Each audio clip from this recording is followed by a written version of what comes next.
Welcome you all to the course Business Mathematics. I am Dr. Damayanti Dirisinghe, Senior Lecturer, Department of Commerce and Financial Management.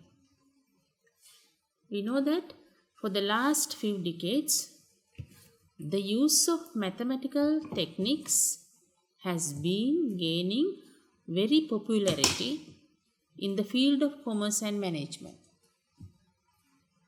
In fact, the exactness and the precision of mathematical language and methods has explored large areas of research. Therefore, mathematics can be used for the subject or in the field of commerce to face a lot of new challenges along with the rapid development of this field. And we know that human capital is the most important determinant in the modern world. Mathematical education is essential for everyday life and for the workplace in the modern world. And also, practical mathematical skills are needed for everyday living. In addition, many jobs require expert thinking and non-routine analytical skills in order to identify and solve problems.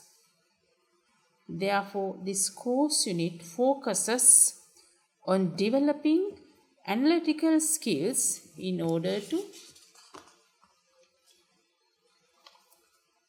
solve problems. Further, this course unit is also an exciting subject which challenges the mind and offers opportunities for students to enhance their creative abilities. During this semester, this course unit will be teaching by me and Mr. Hashan Vimalasiri.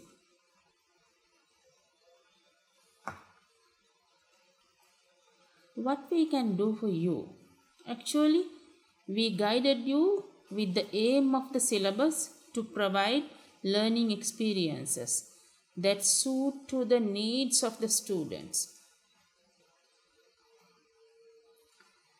You have to undertake the responsibility to win the challenges. Therefore, we assist and guided you to reach the optimum.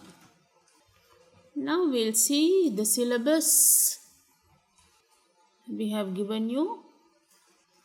In the syllabus, we have mentioned to you the vision of the university and the mission of the university and the mission of the Faculty of Commerce and Management Studies. This course unit offers you to the first semester. Now see the course description. Upon successful completion of the course unit, the student should be able to perform the following tasks under each main topic of the course unit. There are 15 topics in your course unit. First one is fundamental concept in mathematics. We'll see what are the aims of this section. At the end of the session, students should be able to undertake key mathematical concepts and technologies in relation to business context. And second, apply mathematical concepts in a variety of branches in business. Next, demonstrate the use of basic mathematics including formula and ratios. And after that, identify different number systems. And finally, perform the basic arithmetic operations of addition, subtraction, multiplication and division of polynomials. In the topic 2, that is regarding exponents, we hope you should be able to evaluate expressions containing exponents and use the product rule to multiply exponential expression with like bases, and also simplify expressions using a combination of the properties. Topic 3 is for factorization. We hope that at the end of the session, students should be able to define the mathematical concepts, factor and the term, and recognize factors and the term in polynomials. Secondly, find the factors of mathematical and algebraic expressions. Thirdly, you should be able to identify common factors in an expression. Topic 4, equations. We hope that at the end of the session, you have to gain an understanding of the concept of equality and what is meant by an equation. Second, gain an understanding of what is meant by solving for an unknown in an equation. Third, solve first degree equation in one variable using the concept of balance. Fourth one is solve equations involving quadratic polynomials either through factorizing or by the use of quadratic formula. In your syllabus, topic 5 is logarithms. So after finish this, you should be able to perform calculations using logarithms to any base and convert between logarithms of different bases, and also apply logarithms to real life situations. After that, solve equations involving logarithms. Topic 6 is arithmetic series. After learning arithmetic series, we hope that students should be able to recognize an arithmetic progression and prove the formula for the sum to n terms, and also evaluate the terms and sum of an arithmetic progression. And after that, you should be able to manipulate formula that model arithmetic progressions and also apply their knowledge of arithmetic sequences to everyday life situations. Seventh topic here is geometric series. We hope that after end of the session, students should be able to recognize geometric sequences in everyday applications and also apply the relevant formula in both theoretical and relevant applications. Thirdly, calculate the value of the first term, R, the common ratio, and the general term of a geometric sequence from information given about the sequence, and also apply their knowledge of geometric sequences to everyday life situations. Topic 8 here is mathematics of finance. You have to recognize time value of money of its root causes, and also identify and illustrate the simple interest, compounding and discounting formula and their usage. Calculate the present value under lump sum, annuity, perpetuity using discounting formula and O table, and after that attempt to use sinking fund, loan, amortization, security valuation and currency conversion.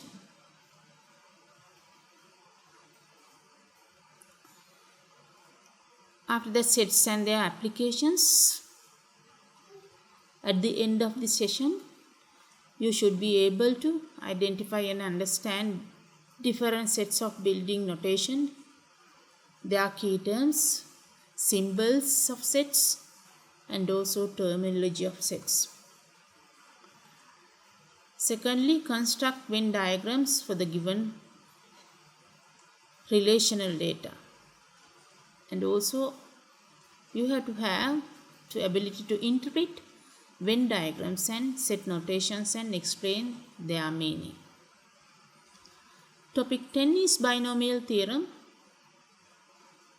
After learning the binomial theorem, you have to use binomial theorem in business mathematics, and also you have to have the ability to explain the middle terms and equidistant terms and how to find them in a given binomial expansion, and determine greatest coefficient and greatest term in a given binomial expansion. 11th topic here is permutations and combinations. After following the lessons permutations and combination, you have to recognize and identify the fundamental ideas of permutations and combinations, and to convert simple applications to problems including arrangements and selections, and distinguish the difference between permutations and combinations.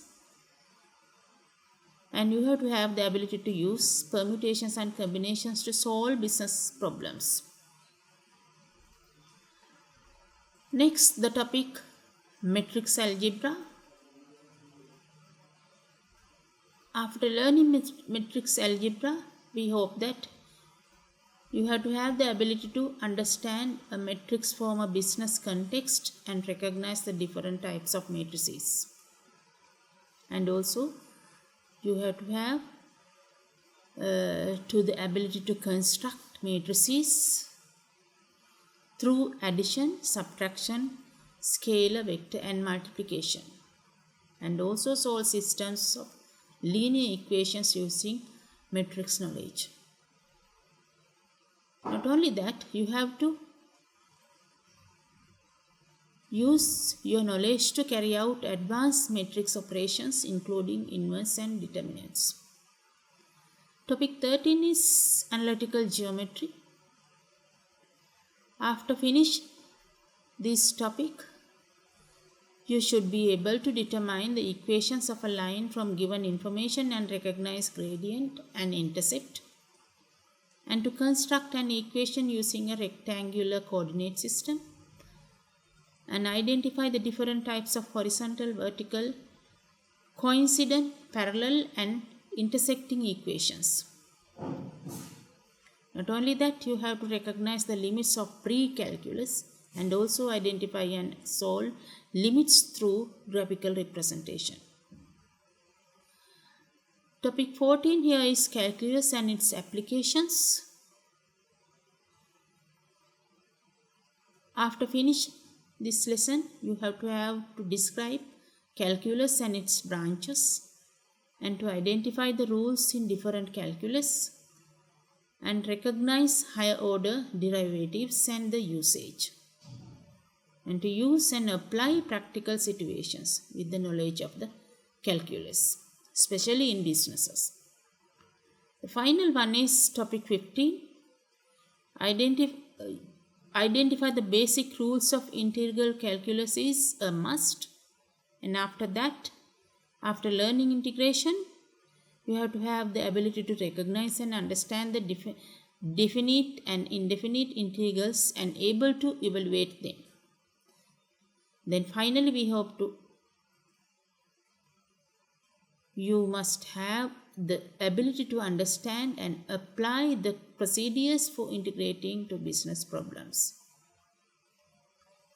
These are the things we are going to cover under the course Business Mathematics. Now, let's move to the recommended readings. We have mentioned few recommended readings for your convenience.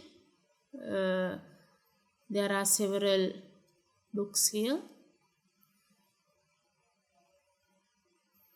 You can follow. First one here is If I am reading a Business Mathematics 3rd edition,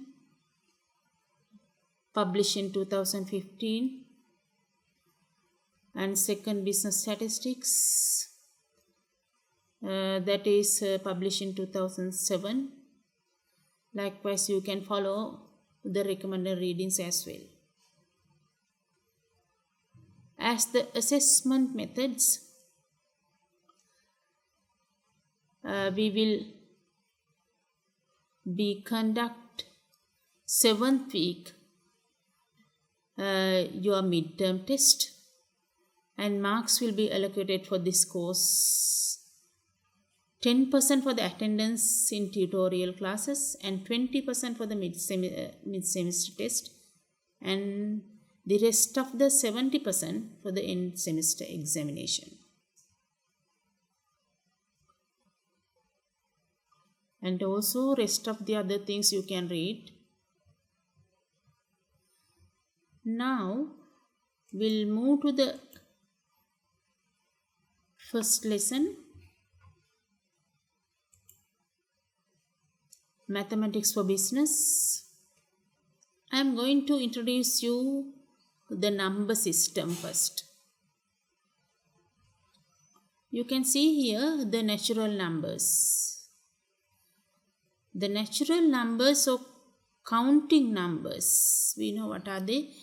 They are 1, 2, 3, 4, 5, 6, 7, 8, etc. There are many natural numbers. We can write them it as a set. You can see here set A within curly brackets 1, 2, 3, 4, 5, etc. That I have explained, a natural number set. Set A is a natural number. Set A containing with natural numbers. Now we'll see what are the integers. Integers are the set of real numbers consisting of the natural numbers. You can see here example -5, -4, -3 and -2. Likewise, what is the important one here is the sum, product and difference of any two integers is also an integer. But this is not true for division.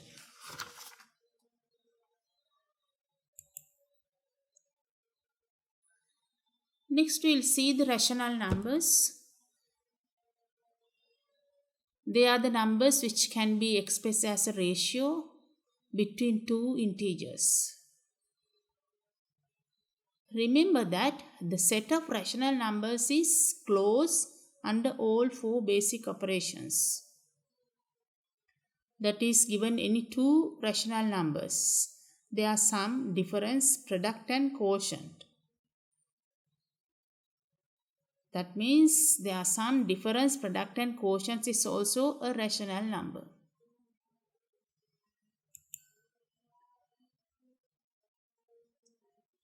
Next, I would like to explain you what are the irrational numbers.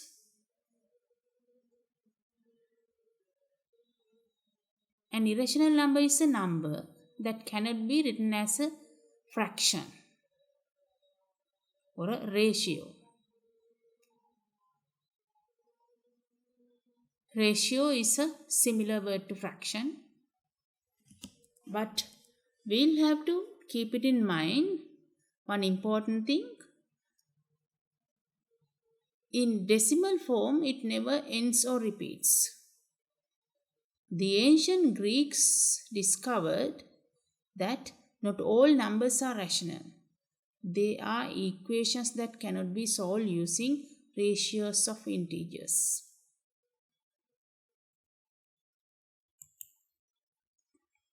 Now you can see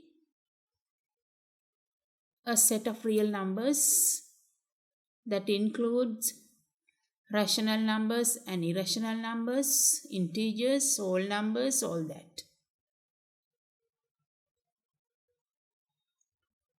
All in one set. That is the real number set. Real number set denoted by R, that is given by capital R. All operations can be performed with real numbers with the exception of the root of an even index and negative radicand and division by 0.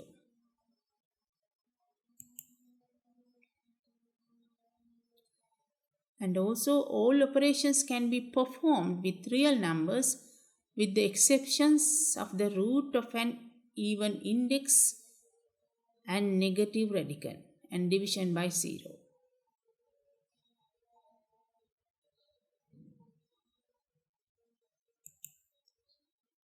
I have mentioned here the real number line that is starting from -5 so on up to +5. You can see here 0,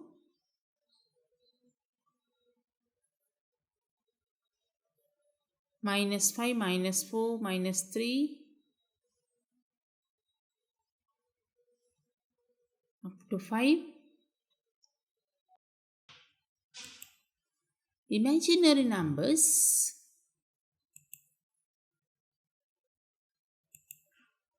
Actually, an imaginary number is denoted by bi. B is a real number here and I is the imaginary unit. With imaginary numbers, roots with an even index and negative roots can be calculated. You can see here x squared plus 9 equals 0. How we can expand that? If x squared plus 9 equals 0, x squared equal -9. We can divide this -9 into two parts. x1 equal plus 3i and x2 equal minus 3i. That means x equal plus or minus 9 within root. -9 is within root. Then we divided this into two parts as plus 3i and minus 3i.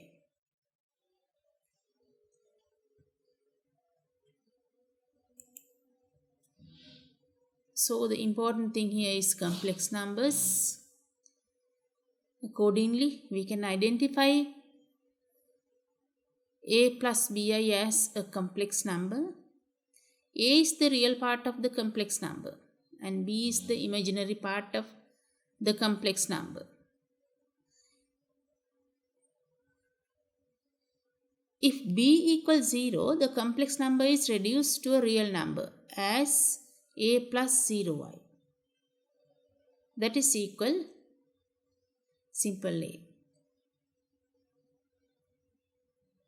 If a equals 0, earlier b equals 0. If a equals 0, the complex number is reduced to bi and it is said that it is a pure imaginary number. So, now we can identify the set of all complex number that is given by C. C equal a plus bi stroke a I b is an element of real number set. C equal a plus bi within curly brackets stroke ai b is an element of real number set. Now we will conclude the lesson. I introduce you number system.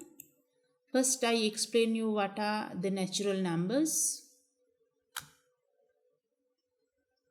They are the counting numbers.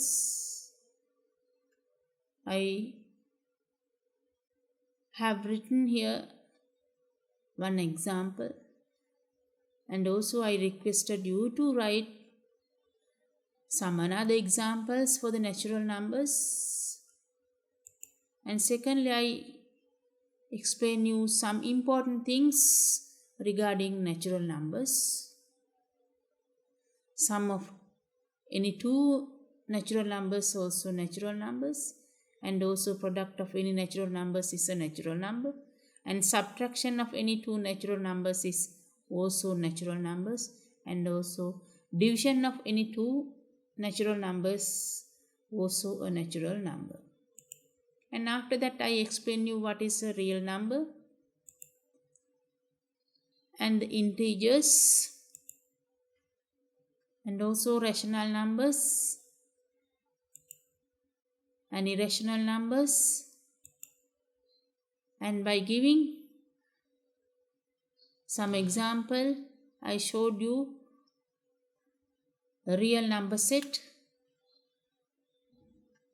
and we understood that all the rational, irrational, whole numbers and integers are included that real numbers.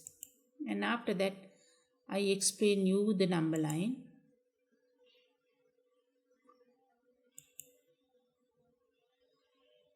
And after explaining number line, I divided that number line into two parts. Divided x squared plus 9. That means we wanted to find real number part and the imaginary unit part. So we try out with x squared plus 9 equals 0 and separated x squared equal minus 9 into 2, x1 equal plus 3i and x2 equal minus 3i. That means we identified real number part and the imaginary unit. And finally I explain you what are complex numbers. Hope that you could understand number system in mathematics. Thank you.